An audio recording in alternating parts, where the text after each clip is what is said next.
Supreme court 25 मार्च को गया है और 26 मार्च को तकरीबन 6:15 बजे के अराउंड जो है वो वहाँ से लीक हुआ है। और किसने किया ये कुछ पता नहीं है कि जिस तरह उनके किसी के घर पे कैमरा लगा हुआ है, किसी के फैमिली को जो है वो थ्रेट किया जा रहा है। जो जजेस ने लेटर लिखा है उन्होंने कहा है कि शौकत सिद्दीकी साहब के जो एलिगेशंस हैं हम उनकी एलिगेशंस की तहकीकात को सपोर्ट करते हैं। तो 10 मई के लेटर में बहुत खौफनाक किस्म के इल्जामात लगे हुए हैं। अब इसमें क्या कह सकते हैं कि उनको सारा कुछ मालूम था या मालूम नहीं था। अभी उनको अगर मालूम हो गया है तो इसको मेरा ख्याल में लॉजिकल एंड तक पहुंचाना चाहिए। अस्सलाम वालेकुम, मैं हूं आमिर सईद अब्बासी और आप देख रहे हैं मेरा YouTube channel. Islamabad high court के 6 जजेस के खत के बाद आने वाले जो जल्जला है उसके आफ्टर शॉक्स, उसके भौचाल के अभी तक झटके महसूस किए जा रहे हैं और ये जो झटके हैं ये अभी तक ना इस ज़मीन को रुकने दे रहे हैं जो अदलिया और अदलिया से जुड़े इदारों की है। और इसके साथ साथ पूरी दुनिया में जो इस ख़त ने भौचाल मचाई, इस पर बात करेंगे सीनियर सहाफ़ी साकिब बशीर साहब से। साकिब साहब, थैंक यू सो मच, आपने अपना कीमती वक्त दिया।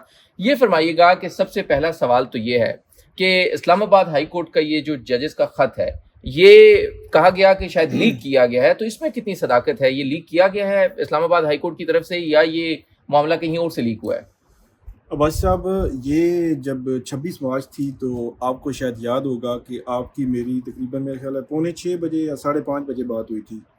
तो 5:30 बजे तक मतलब एक उड़ती उड़ती कोई चीज़ आती है ना कि इन्फॉर्मेशन कोई ऐसी कोई चीज़ें हो रही हैं, लेकिन वो खबर नहीं होती। हम ना खबर दे सकते हैं ना टीवी के लिए दे सकते हैं जब तक कि 100% हमें वो मतलब यकीन ना हो जाए। तो जो आपने स्पेसिफिक सवाल पूछा, मैं ये समझता हूँ जो मेरी इन्फॉर्मेशन है, यहाँ इस्लामाबाद हाई कोर्ट की बिल्डिंग से बाहर जब खत निकल चुका और सुप्रीम कोर्ट पहुँच चुका, सुप्रीम कोर्ट 25 मार्च को गया है और 26 मार्च को तकरीबन 6:15 बजे के अराउंड जो है वो वहाँ से लीक हुआ है। और किसने किया ये कुछ पता नहीं है। उसकी वजह मैं बताता हूँ कि यहाँ जो ख़तो किताबत शुरू हुई है वो 10 मार्च की है, सॉरी 10 मई 2023 की, मतलब एक साल पहले की, 1 साल पहले की, मतलब 10 मई 2023 की ख़तो किताबत है। उसके बाद जो एक जज साहब का जिक्र है कि जो डिस्ट्रिक्ट जुडिशरी के जज थे उन पर जो ऊपर जो जज होते हैं, हाई कोर्ट का एक जज डिस्ट्रिक्ट जुडिशरी को देख रहा होता है, इन जज साहब ने एक नोट भी लिखा था जो अभी तक सामने नहीं आया। उस नोट पे ये सारी चीज़ें डिस्कस होती रहीं, मतलब बहुत सारी इंटरनल मीटिंग्स होती रहीं, ख़तो किताबत होती रही। 12 फरवरी का ख़त हुआ। आपको पता है आपने इतना मतलब इतने साल कोर्ट रिपोर्टिंग की है, अभी आप कर रहे हैं, इतने मतलब सीनियर हैं, तो इस किस्म की चीज़ें आप हों, मैं हूँ या हमारे जैसे और जो सीनियर हमारे दोस्त हैं वो हों, तो हम इस कोशिश में होते हैं कि कहीं ना कहीं से कोई खबर मिल जाए। लेकिन मैं ये समझता हूँ कि इन जजेस को इस हवाले से क्रेडिट देना चाहिए पॉजिटिवली कि इन्होंने इस चीज़ की सिक्रेसी मतलब रखा है कि किसी ने नहीं, आप इनकी तारीफ कर रहे हैं तो इसके ऊपर सुना बड़ा माइंड करते हैं कुछ बड़े साहब, वो कहते हैं कि इनको बहादुर भी ना कहा जाए, ब्रेव भी ना कहा जाए, तो ये तो फिर आप ज्यादती कर रहे हैं बड़े साहब के साथ। मेरा ख्याल है अगर कोई भी ये कहता है कि ये जो है इनको बहादुर ना कहा जाए या ये कोई बहादुरी का काम इन्होंने नहीं किया, तो मेरा ये ख्याल है कि वो अदलिया का मजमूई तौर पर इदारे के बहुत ज़्यादा नुकसान कर रहे हैं। अगर किसी की ये सोच है, मैं ये असल बहादुर तो वो होंगे जो नहीं बता रहे मेरे ख्याल में। नहीं, असल बहादुर वो नहीं है। असल बहादुर वही है जो जिन्होंने अच्छा उन्होंने बताया भी इस तरह है कि ये आखिरी स्टेप था उनका। आप देखें ना, किसी भी जज के पास कोई इख्तियार होता है, वो अपना इख्तियार इस्तेमाल भी कर सकता है, कर रहा होता है। जिसके पास इस किस्म की इश्यूज आ रहे होते हैं वो अपने चीफ जस्टिस को बता रहा होता है। 1 साल वो बताता रहा है। अब उनके पास 2 ऑप्शन थे। ऑप्शन नंबर 1 ये था कि जिस तरह उनके किसी के घर पे कैमरा लगा हुआ है, किसी के फैमिली को जो है वो थ्रेट किया जा रहा है, किसी के और इश्यूज हैं, किसी को मेडिकली इशू हो रहा है, तो वो इनको झीलते रहते और इसी तरह ही आगे चलाते जाते, कहीं कंप्रोमाइज़ कर लेते, कहीं जो है वो उसको जो है वो रजिस्ट कर लेते और खामोश रहते। एक हाल उनके पास ये था, दूसरा हाल ये था कि चीज़ें रिकॉर्ड पे लाएं। मेरा ये ख्याल है कि बड़ा परफेक्ट और टाइमिंग जो है, टाइमिंग की बड़ी बात हो रही है, टाइमिंग की बड़ी बात हो रही है। लेकिन नहीं, इस टाइमिंग का तो बड़ा credit chief justice of Pakistan भी ले रहे हैं कि उन्होंने शौकत सिद्दीकी साहब को 6 साल के बाद इंसाफ दिया।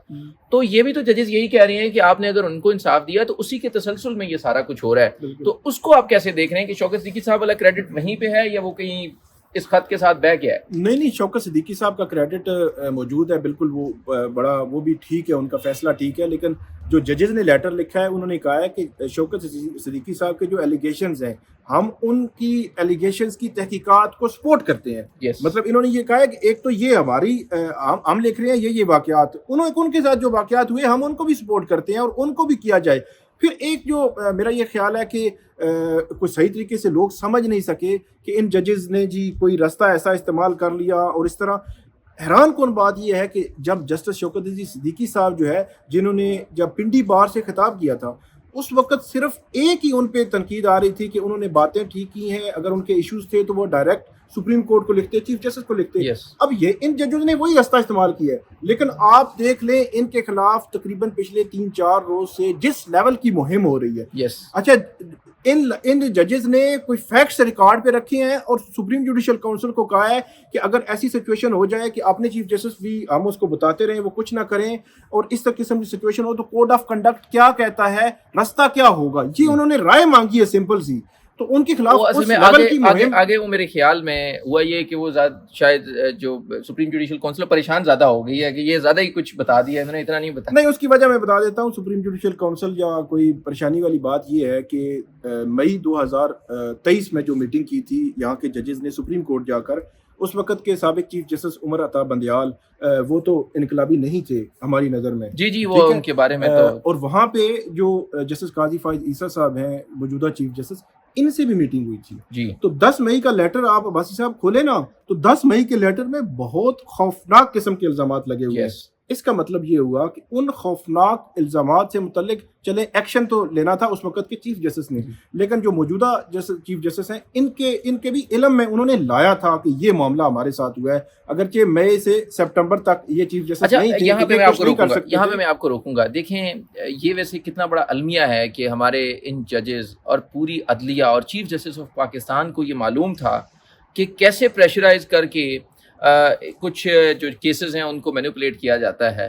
تو یہ ہمارے پورے عدالتی نظام کے اوپر بالکل ایک قسم کا کہہ نہیں سکتے کہ ایک بالکل ہم شک جو تھا یا جو آپ کہہ لیں کہ ایک ڈاؤٹس تھے وہ تو بالکل کلیئر ہو گئے کہ ان کو پتا تھا, اور اس کے باوجود سارے کیسز جس طرح ٹرائل ہوئے, جس طرح سیاسی جماعت کو ٹارگٹ کیا گیا, اس سیاسی جماعت کے رہنماؤں کو ٹارگٹ کیا گیا, ان کی بازیابی کے لیے درخواستیں یہاں پہ آتی تھی, ان کی ریکوری کے لیے آتی تھی, ان کے خلاف مقدمات درج ہوتے تھے, وہ یہاں پر مقدمات ٹرائل ہوتے تھے, اور پھر عمران خان کے خلاف, شاہ محمود قریشی کے خلاف, دیگر ان کی لیڈرشپ کے خلاف. تو یہ سارے کیسز, یہ سب کچھ ان کے نیچے ہو رہا تھا. تو اس کا مطلب یہ ہے کہ چیف جسٹس قاضی فائز عیسیٰ کو یہ سب کچھ معلوم تھا. اب اس میں کیا کہہ سکتے ہیں کہ ان کو سارا کچھ معلوم تھا یا معلوم نہیں تھا. ابھی ان کو اگر معلوم ہو گیا ہے تو اس کو میرا خیال میں لاجیکل اینڈ تک پہنچانا چاہیے. ایک اور المیہ بھی ہے. المیہ یہ ہے کہ 2018, 17, 18, 19 میں آپ جو سارے ٹرائل تھے پاناما کے کور کر رہے تھے, آپ کو پتہ ہے کہ اس وقت بھی عدلیہ میں کہیں نہ کہیں مداخلت تھی, جس کے حوالے سے جسٹس شوکت عزیز صدیقی صاحب نے بھی بات کی, اور ان کو پھر سپریم کورٹ آف پاکستان نے کلیئر بھی کیا ان سارے چیزوں کو. اور وہ معاملہ جو ہے اس وقت کیونکہ مسلم لیگ نون بینیفیشری تھی, جسٹس شوکت عزیز صدیقی صاحب نے جو بات کی اور گفتگو انہوں نے سچی کی, لیکن بینیفیشری نون لیگ تھی اور پی ٹی آئی جو ہے وہ ان کے خلاف تھی, جسٹس شوکت عزیز صدیقی صاحب کے خلاف, اور اس وقت گورنمنٹ میں بھی بعد میں آ گئے. تو مین وائل آج پوزیشن جو ہے وہ ٹوٹل الٹ ہو چکی ہے. اب جو ادھر کھڑے ہیں مسائل وہی ہیں, لیکن نون لیگ کہہ رہی ہے کہ یہ جو ججز ہیں, یہ ججز جو ہے وہ ان کے کنڈکٹ پر سوال اٹھائے جا رہے ہیں, اس طرح کی باتیں ہو رہی ہیں. تو یہ قدرے حیران کن ہے. لاسٹ میں یہ بتائیں کہ ہوگا کیا, اب آپ کو کیا نظر آ رہا ہے, کیا ہونے جا رہا ہے اس 6 ججز کا جو خط ہے, اس کا فیوچر کیا ہوگا؟ ایک تو جو لوگ یہ کہہ رہے ہیں نا کہ ان کو کسی مس کنڈکٹ کے تحت ہٹا دیا جائے گا, یہ بالکل ناممکن ہے. سپریم کورٹ بھی نہیں ہٹا سکتی. یہ سپریم جوڈیشل کونسل جو ہے اس کے پاس مس کنڈکٹ کی کوئی کمپلینٹ جاتی ہے, اس کمپلینٹ میں آگے جاتا ہے, وہ ثابت ہوتی ہے. اس سارے معاملے میں یہ کمپلینٹ ہے اور انہوں نے واقعات لکھے ہیں اور سپریم جوڈیشل کونسل کو کہا ہے کہ آپ رائے دیں. تو اس لیے یہ کسی کی ہے نا کہ ایک نمبر 1 کہ ان کو کام سے روک دیا جائے گا, ایسا کچھ نہیں ہونے والا. نمبر 2 کہ ان کو مس کنڈکٹ پر ہٹا دیا جائے گا, ایسا بھی کچھ نہیں ہونے والا.